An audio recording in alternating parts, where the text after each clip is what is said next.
மாயம்பக்தி நேர்களுக்கு வணக்கம். குரு மிதுன ராசியிலிருந்து கடக ராசிக்கு பயிற்சியாக இருக்கார். இப்போ 2026 ஜூன் 2ஆம் தேதி. இதுக்கு 12 ராசிக்காரங்களுக்கான பலன்கள்லாம் என்னென்ன அப்படிங்கிறத இன்னைக்கு நம்ம அரங்கத்துக்கு வாழ்க நலமுடன் ஜோதிடர் டிஜே சுந்தரபாண்டி அவர்கள் நம்மோட இணைஞ்சிருக்காங்க. அவங்க கிட்ட எல்லா விஷயத்தையும் கேட்டு தெரிஞ்சுக்கலாம். வணக்கம் சார். வணக்கம் மேடம். 12 ராசிக்காரங்களுக்கான இந்த குரு பயிற்சி எப்படி இருக்க போகுது, அதை பற்றி கொஞ்சம் சொல்லுங்கள். பொதுவாகவே பார்த்திங்கன்னா நம்மளுடைய குரு பகவான் அப்படிங்கிறது பார்த்திங்கன்னா நவகிரகத்தில் கிட்டத்தட்ட 9 கிரகங்கள் சொல்லுவோம். இந்த 9 கிரகங்களில் 2 கிரகங்கள் நிழல் கிரகங்கள், ராகு பகவானும் கேது பகவானும். ஸோ மீதி உள்ள 7 கிரகங்களில் மிக சுப கிரகம், ஒரு தூய்மையான சுத்தமான கிரகம் அப்படின்னு சொல்லுவோம். ஸோ அப்படிப்பட்ட கிரகம் யாரும் பார்த்திங்கன்னா நம்முடைய குரு பகவான். இப்போ இந்த ராகுகேது பயிற்சி, சனி பயிற்சிலாம் ஆனால் மக்களுக்கு ஒரு பதட்டம் இருக்கும். ஆனால் குரு பயிற்சிங்கிறப்ப நம்ம எல்லாருமே வெல்கம் பண்ணுவோம். அது யாராக இருந்தாலும் சரி, அப்பாடி குரு பயிற்சி வருதப்பா அப்படிங்கிற ஒரு சிந்தனை இருக்கும். ஸோ அப்படிப்பட்ட குரு பகவான் இந்த வருடத்தில் ஒரு மிகப்பெரிய சிறப்பை நமக்கு அனைவருக்குமே ஒரு 12 வருஷத்துக்கு பிறகு கொடுக்க போகிறார் அப்படிங்கிறது உண்மை. ஸோ அது என்ன சிறப்பு அப்படின்னா, நீங்கள் சொன்ன மாதிரி மிதுன ராசியிலிருந்து தன்னுடைய அடுத்த கட்ட நகர்வான கடக ராசிக்குள்ளே அவர் போகக்கூடிய இந்த அற்புதமான காலம் ஒரு 12 வருஷத்துக்கு ஒருக்க நடக்கக்கூடிய செயல்பாடு. ஏன்னா குரு ஒரு ராசியை விட்டு இன்னொரு ராசியை கடப்பதற்கு 1 வருட காலம் எடுத்துக்கிடுவார். அதிசாரமாக முன்னோக்கி போவார், பின்னோக்கி அப்புறம் வக்ரமாகி வருவார். அப்படிங்கிறது கூட பொதுவாகவே ஒரு ராசியிலேருந்து அவர் மெயினாக ஒரு குரு பயிற்சி அப்படிங்கிறது 1 வருஷத்துக்கு ஒருக்க நடக்கக்கூடிய ஒரு செயல்பாடு. ஸோ இந்த செயல்பாடானது பார்த்திங்கன்னா இந்த வட்டம் கடகத்துக்குள்ளே வர்றது அப்படிங்கிறது நம்மளுடைய குரு பகவானுக்கு மிக பிடிச்ச வீடே கடகராசி தான், உச்ச வீடு. ஆமாம், அந்த வீட்டில் தான் அவர் உச்சம் அடைகிறார். ஸோ அப்போ தனக்கு பிடித்த வீட்டில் அமர்ந்து அவர் ஸ்தான பலத்தை விட அவருடைய பார்க்குற பார்வையுடைய செயல்பாடு வில் பவராக இருக்கும், வேறு லெவலில் இருக்கும் அப்படிங்கிறது நிதர்சனமான உண்மை. அடுத்ததாக இப்போ பார்க்கக்கூடிய ராசி தனுசு. இப்போ தனுசு ராசிக்காரங்களுக்கு இந்த குரு பயிற்சி என்ன மாதிரியான பலன்களை கொடுக்க போகுது, அதுக்கான பரிகாரங்களை பற்றி சொல்லுங்கள். தனுசு ராசி என்பவர்களுக்கு பார்த்திங்கன்னா குரு பகவான்னா ராசியின் அதிபதி, அதாவது காலச்சக்கரத்துக்கு 9ஆம் இடத்த அதிபதி குரு. ஸோ தனுசுமே 9ஆம் இடத்துல அமர்ந்திருக்கிறார். ஸோ அப்படி பார்க்கும்போது பார்த்திங்கன்னா குரு பகவான் இப்போ ராசிக்கு 8ஆம் இடத்துக்கு கடகத்துக்கு போகிறார். ஸோ பொதுவாகவே பார்த்திங்கன்னா ஒரு லக்னமாக இருக்கட்டும், ராசியாக இருக்கட்டும், அவர் மறைவு ஸ்தானத்துக்கு போகக்கூடாது, அதுவும் 8ஆம் இடத்துக்கு போகக்கூடாது அப்படிங்கிறது பொதுவாகவே சொல்லுவோம்.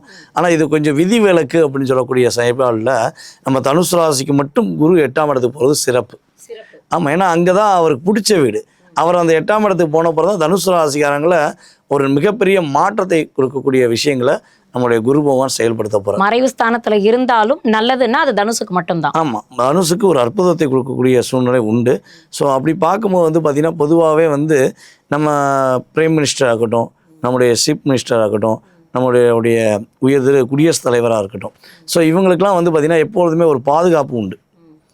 இவங்க எங்கே போனாலும் ஒரு பாதுகாப்புலாம் போக மாட்டாங்க. ஸோ போகக்கூடிய நிலைமையில் நம்ம விட மாட்டோம். ஏன்னா அவங்களுக்காக வாழ்வதை விட நமக்காக தான் வாழ்கிறாங்க. அப்படிங்கிறதுனால அவங்களுக்கு ஒரு பாதுகாப்பு கொடுக்கும். ஸோ அப்படி பார்க்கும்பொழுது இந்த வட்டம் குரு பகவான் என்ன பண்ணுறாருன்னா தன்னுடைய ராசிக்காரர்களுக்கு பாதுகாப்பு கொடுக்க போகிறார். ஒரு மிகப்பெரிய ஒரு எதிர்பார்ப்பை கொடுத்து அந்த எதிர்பார்ப்புகளை நிறைவேற்றக்கூடிய அளவுக்கு இவங்களுக்கு ஒரு பாதுகாப்பை கொடுக்கக்கூடிய அளவுக்கு இவங்களுடைய ராசிக்கு 2ஆம் வீடையும் குரு பகவான் பார்க்காரு, இவங்களுடைய ராசிக்கு 12ஆம் வீடையும் பார்க்காரு. அப்போ நடுவில் தான் தனுசு இருக்குது. ஸோ அப்போ இவங்க என்ன விஷயங்களில் முடிவெடுத்து செயல்படுத்துகிறாங்களோ அந்த விஷயங்களில் மிகப்பெரிய மாற்றம் உண்டு அப்படிங்கிற சொல்லலாம். பொதுவாகவே இந்த காலகட்டம் தனுசு ராசி என்பவர்களுக்கு பொருளாதாரம் சார்ந்த விஷயங்களில் ஒரு வெற்றி உறுதியாக உண்டு. ஏன்னா தனுசு அப்படின்னாலே ஒரு ஆசிரியர்னு சொல்லி குறிக்கக்கூடிய ஒரு செயல்பாடு. தனுசு ராசிக்காங்க என்ன வேலைனாலும் பார்க்கட்டுமே, அவங்க ஆசிரியராக இருக்கட்டும், அல்லது ஒரு ஹோட்டல் நடத்தட்டும், ஸோ இல்லைன்னா ஒரு ஐடி ஃபீல்டில் இருக்கட்டும், அவங்க என்ன ஃபீல்டில் இருந்தாலும் அவங்க குறைஞ்சது ஒரு 5 பேருக்காச்சும் அந்த வேலையை சொல்லி கொடுப்பாங்க. நான் இந்த வேலை கற்றுக்கிட்டேன், நான் கற்றுக்கிற 10 வருஷம் ஆச்சு, நான் கற்றுக்கிறதுக்கு 20 வருஷம் ஆச்சு, ஆனால் நீ இந்த வேலையை இப்போயே கற்றுக்கும், என்னைய மாதிரி நீ கஷ்டப்படக்கூடாது அப்படின்னு சொல்லக்கூடிய நபர் தான் நம்ம தனுசு ராசிக்காரங்க. ஸோ அப்படிப்பட்ட நம்மளுடைய தனுசு ராசி அன்பர்களுக்கு அவங்களுடைய நல்ல எண்ணத்துக்கு ஏற்றவாறு அவங்க லைஃப்பில் மிகப்பெரிய மாற்றம், பொருளாதாரம் சார்ந்த விஷயங்களில் மிகப்பெரிய முன்னேற்றத்தை குரு பகவான் ஃபஸ்ட்டு கொடுக்க போகிறார். அதுபோல் திருமணம் சார்ந்த விஷயங்களுக்காக காத்திருக்க தனுசு ராசி என்பவர்களுக்கு திருமணம் கைகூடி வரும்னு சொல்லலாம். இல்லைங்க கல்யாணம் முடிஞ்சிருச்சு, என் வீட்டுக்கே வரமாட்டேங்கார், வீட்டுக்கு வந்தாலும் சாப்பிட்றாரு, என் கூட பேசக்கூட மாட்டேங்கார் அப்படின்னு நினைக்கிற தனுசு ராசி பெண்களாக இருக்கட்டும், அல்லது தனுசு ராசி ஆண்களாக இருந்து தன்னுடைய மனைவி தாம் பேச்சை கேட்காம அவங்களுடைய அம்மா பேச்சை கேட்டு மட்டும் நடக்கிறாங்க, கொஞ்சம் கூட புரிதலே இல்லை, புரிஞ்சுக்கிடுவாங்களா இன்னும் நான் நினச்சிக்கிட்டு ஏங்கிட்டு இருக்கேன் அப்படின்னு நினைக்கக்கூடிய ஆண்களுக்கு கூட உறுதியாக குடும்ப வாழ்க்கையில் தன்னுடைய பார்ட்னர் புரிஞ்சு வாழ்கிறாங்கன்னு சொல்லக்கூடிய தன்மை இப்போ உண்டு. இந்த குரு பயிற்சியில் நடக்கிறதுக்கு வாய்ப்பு இருக்குது. அதுவும் நம்ம பூராட நட்சத்திரக்காரங்களாம் கூட்டு வச்சு கேட்டிங்கன்னா, திருமணத்தை கல்யாணத்துக்குள்ளே போன பிறகு, திருமணம் முடித்த பிறகு தான் லைஃப்பில் நிறைய பிரச்சனை சந்திப்பாங்க. பூராட நட்சத்திரம்னாலே திருமண வாழ்க்கையில் கிட்டத்தட்ட ஒரு 60% போராட்டம்னு சொல்லி கொடுத்தலாம். அந்த அளவுக்கு போராட்டத்தை சந்திப்பாங்க. நான் எதிர்பார்த்த லைஃப்னு உள்ளே போனேன், ஆனால் ஏமாந்தேன்னு சொல்லி சொல்கிறாங்கன்னா அது மேக்ஸிமம் பூராட நட்சத்திரம் தனுசு ராசியில் மெயினாக நம்ம எடுத்துக்கலாம். ஸோ அப்படிப்பட்ட சூழ்நிலையில் இந்த காலகட்டங்கள் அவங்களுடைய திருமண வாழ்க்கையில் மகிழ்ச்சி, கணவன் மனைவி ஒற்றுமை ஏற்படுத்தக்கூடிய சூழ்நிலை கிரகங்கள் ரீதியாக ஏற்பட போது 4ஆம் இடத்துல சனி பகவான் அமர்ந்திருக்கிறார். அப்போ அர்த்தாஷ்டம சனியாக இருக்கக்கூடிய சனி பகவானை இவங்களுடைய ராசி அதிபதியான குரு பகவானை 9ஆம் பார்வை மூலமாக பார்க்கறனால அம்மாவுடைய ஆரோக்கியம் இனிமேல் தான் சூப்பராக போகுது. அம்மா ஆரோக்கியத்துக்காக நிறைய செலவழிச்சிட்டாங்க. ஸோ அந்த நிலை மாறப்போகுது. அம்மா இவங்க ஹெல்த்தில் எந்த பிரச்சனை இருந்தாலும் சரியாகி ஒரு மாற்றத்தை சந்திப்பாங்க. வீடு கட்டக்கூடிய யோகம், வண்டி வாகனங்கள் வாங்கக்கூடிய யோகம்லாம் நம்ம தனுசு ராசி அன்பர்களுக்கு குரு பகவான் அற்புதமாக கொடுக்கார். மகிழ்ச்சி, பொருளாதாரம் இரண்டும் கிடைக்கக்கூடிய வாய்ப்பு இந்த குரு பயிற்சியில் தனுசு ராசிக்கு அற்புதமாக இருக்குது. தனுசு ராசிக்காரங்க இப்போ கடன் தொல்லையில் பாதிக்கப்பட்டிருக்காங்க அப்படின்னா இந்த குரு பயிற்சி அவங்களுக்கு எப்படி இருக்கும்? கடன் பிரச்சனை உறுதியாக மீண்டு வரப்போகிறாங்க. ஏன்னா சனி பகவான் இவங்களுடைய ராசிக்கு 6ஆம் வீடை தன்னுடைய 3ஆம் பார்வையாக பார்த்துக்கிட்டு இருக்காரு. ஸோ அப்போ நிறைய கடன் பிரச்சனை சிக்கி தவிச்சிட்டாங்க. இந்த கடன் பிரச்சனை பார்த்திங்கன்னா மேக்ஸிமம் தனுசு ராசி தன்னுடைய சிந்தனைப்படி வாங்கியிருக்க மாட்டாங்க.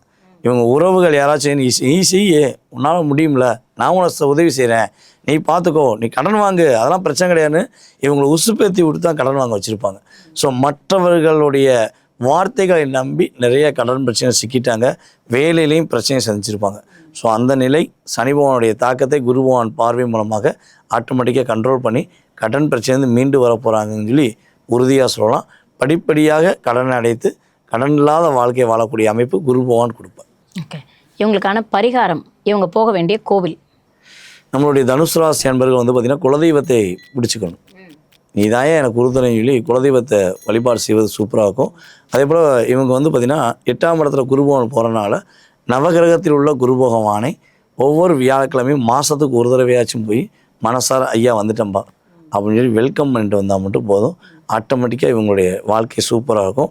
இவங்க ஒரு பரிகாரம் அப்படின்னு பார்த்திங்கன்னா வாழ்வியல் பரிகாரம் சொல்லி எடுத்திங்கன்னா பொதுவாகவே தனுசு ராசி அன்பர்கள் சிறு குழந்தைகளுக்கு லட்டு தானமாக கொடுக்குறது, அதே போல் வியாழக்கிழமை போய் லட்டை வாங்கி உடச்சி பூந்தியாக்கி கோயிலுக்கு வரவங்களுக்கெல்லாம் தானமாக கொடுத்தாலே இவங்களுக்கு இருக்கக்கூடிய பிரச்சனை வெளியே வந்துடுவாங்க. இந்த ராசிக்கான குரு பயிற்சி பொது பலனை பார்த்துட்டோம். கண்டிப்பாக இது எத்தனை சதவீதம் அது ஒர்க் ஆகுது, அதை பற்றி சொல்லுங்கள்.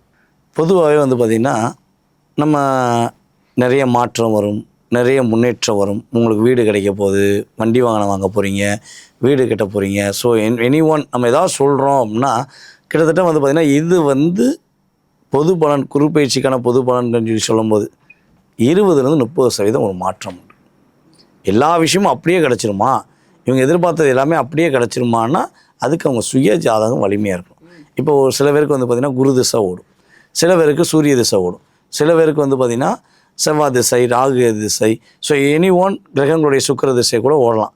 ஸோ அந்த திசாநாதனுடைய அடிப்படையை வச்சு, அந்த புத்திநாதனுடைய அடிப்படையை வச்சு தான் இவங்க எதிர்பார்க்குற விஷயங்கள் எந்த அளவுக்கு ஒரு மிகப்பெரிய மாற்றத்தை கொடுக்கும், எந்த அளவுக்கு ஒரு மிகப்பெரிய முன்னேற்றத்தை கொடுக்கும்னு சொல்லி நம்ம தெளிவாக சொல்ல முடியும். அப்போ இந்த 20-30% அவங்க சுய ஜாதகத்தில் உள்ள நடப்பு திசா புத்தியும், அதே போல் அவங்களுடைய லக்ன ரீதியாக எந்த கிரகங்கள் இணைவாக இருக்குது, எந்த கிரகம் ஆளுமை பெறுது, எந்த கிரகம் வலிமை பெறுகிறது, எந்த கிரகம் வலிமை இழக்கிறது, அதுமாதிரி நீசம் அடையிறது அப்படின்னு சொல்லி பார்க்கும்பொழுது அந்த கிரகத்துடைய தன்மைகள் இவங்க சாதகத்தில் சாதகமாக இருக்கா அல்லது பாதகமாக இருக்கா அப்படிங்கிறதெல்லாம் நம்ம தெளிவாக செக் பண்ணோன்னு வச்சுக்கோங்களேன்.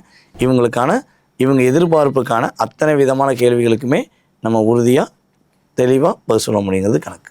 என்ன பொது பலன்களை பார்த்தாலும் சுய ஜாதகத்தை பார்த்தாதான் அவங்களுக்கு சாதகமா பாதகமாங்கிறத பற்றி நம்ம கணிக்க முடியும். அதனால அவங்களோட சுய ஜாதகத்தை ஒரு தடவை செக் பண்ணிக்கிறது ரொம்ப நல்லதுன்னு சொல்ல வரீங்க. கண்டிப்பா. இப்போ இந்த குரு பயிற்சி பலன்கள் எல்லாம் பார்த்தோம். கண்டிப்பா நிறைய விஷயங்களை எங்களோட ஷேர் பண்ணிக்கிட்டீங்க. ரொம்ப நன்றி. ரொம்ப நன்றி.